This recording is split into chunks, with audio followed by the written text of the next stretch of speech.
Cette femme a sorti David de la pauvreté par amour, mais lui va le trahir de la pire des façons. Aïssata Diop, femme d'affaires respectée, avait sorti David Mensa de la pauvreté et l'avait placé à la tête de son entreprise. Mais depuis qu'il a goûté au pouvoir, son regard a changé. Chaque jour, il devient plus froid, plus distant. Au bureau, Aïssata remarque ses nouvelles manières. Costume trop cher, montre neuve, sourire forcé. En réunion, il impose ses décisions sans concertation. Quand elle lui rappelle « N'oublie pas d'où tu viens », il répond calmement « Justement, je n'oublie pas ». Le soir, lors d'un gala, il rit fort, séduit les investisseurs et parle d'alléger certaines signatures. Aïssata l'écoute troublée. À la maison, il se montre tendre. Il lui propose un voyage, toi et moi, loin du stress. Elle hésite mais accepte. Plus tard, dans la salle de bain, son téléphone vibre. Un message s'affiche. Naya, on tient le plan. Elle signe tout quand elle est loin. Un second suit, supprime son pouvoir de signature. Aïssata reste figée, l'eau coulant encore sur son visage. Quand il frappe à la porte, elle répond « Oui, tout va bien ». Le lendemain, David entre joyeux et réservé. Désert d'une silence. « Tu vas adorer ». Elle le fixe sans un mot. Dans son reflet, elle voit son visage méfiant et le sien à lui trop sûr de sa victoire. Les vacances sont fixées. Le désert les attend.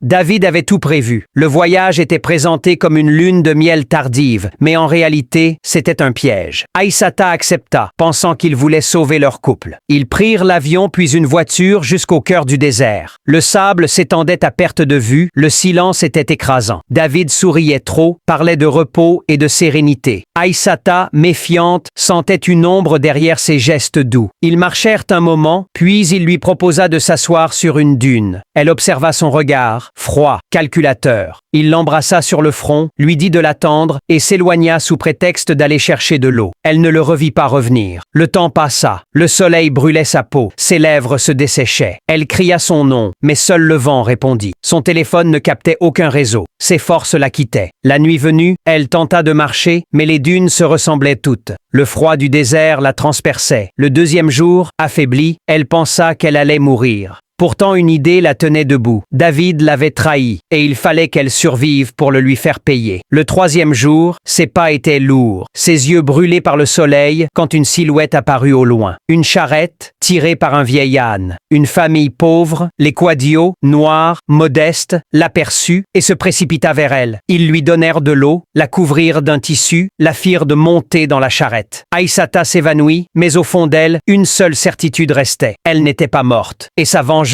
ne faisait que commencer.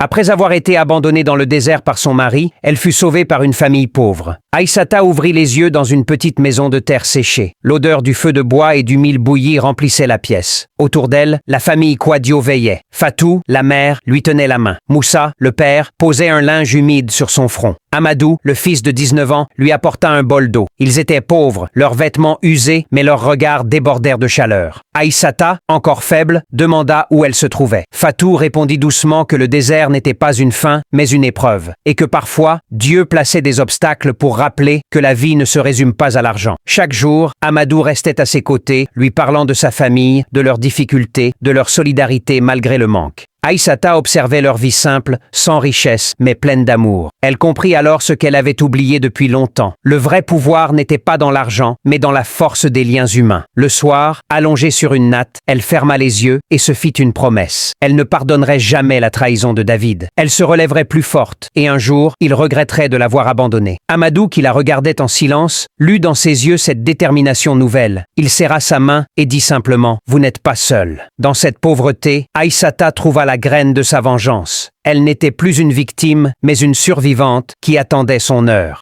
Pendant que la famille Quadio aidait Aïssata à retrouver des forces, David organisait déjà sa nouvelle vie. 3 semaines après l'avoir laissé dans le désert, il annonça aux proches qu'un accident avait emporté sa femme. Le corps n'avait pas été retrouvé, mais il versa des larmes en public, jouant le rôle du mari brisé. Des funérailles somptueuses furent organisées, avec cercueils vides et discours hypocrites. 1 an passa, et David épousa une jeune femme du nom de Naya, belle, séduisante, mais surtout complice de ses plans. Ensemble, ils s'accaparèrent la fortune et prirent le contrôle total de l'entreprise d'Aïssata. Les affaires prospéraient, les investisseurs l'applaudirent applaudissait, et David savourait son triomphe. Pourtant, certaines nuits, il se réveillait en sueur, persuadé d'entendre la voix d'Aïssata dans la maison. Naya le rassurait, mais l'ombre de sa première femme ne quittait jamais ses pensées. Dans la presse, on parlait de lui comme d'un modèle de réussite, mais au fond de son regard brillait toujours la peur d'être découvert. Il ignorait que dans un autre quartier, loin de ses bureaux luxueux, Aïssata se reconstruisait en silence, protégée par la famille qui l'avait sauvée. Elle observait de loin chaque mouvement de son ex-mari, notait ses habitudes, ses partenaires et ses failles. Elle n'était plus la femme naïve d'autrefois, elle attendait simplement le bon moment pour revenir. David est sur le point de subir la vengeance de son ex-femme, qu'il croyait morte. Un soir, David reçut dans son bureau un jeune stagiaire brillant, Amadou Kouadio, recommandé par un partenaire discret. Le garçon avait 19 ans, regard déterminé, esprit vif. David ne se douta pas que ce même garçon avait été celui qui avait sauvé Aïssata. Peu à peu, Amadou gagna sa confiance, s'impliqua dans les dossiers, découvrit les secrets et transmit tout à Aïssata en silence. Grâce à lui, elle reprit contrôle d'action, récupéra des parts cachées et affaiblit l'empire de David. Les contrats les plus solides s'écroulaient mystérieusement, les investisseurs se détournaient, les comptes bancaires se vidaient. David paniquait mais Naya le rassurait, ignorant que le piège se refermait. Un matin, lors d'une réunion capitale, la porte s'ouvrit. Aïssata entra, vêtue d'un tailleur sobre, droite et sûre d'elle. Le silence figea la salle. David blêmit, incapable de parler. Elle posa un dossier devant lui, preuves à l'appui de toutes ses malversations.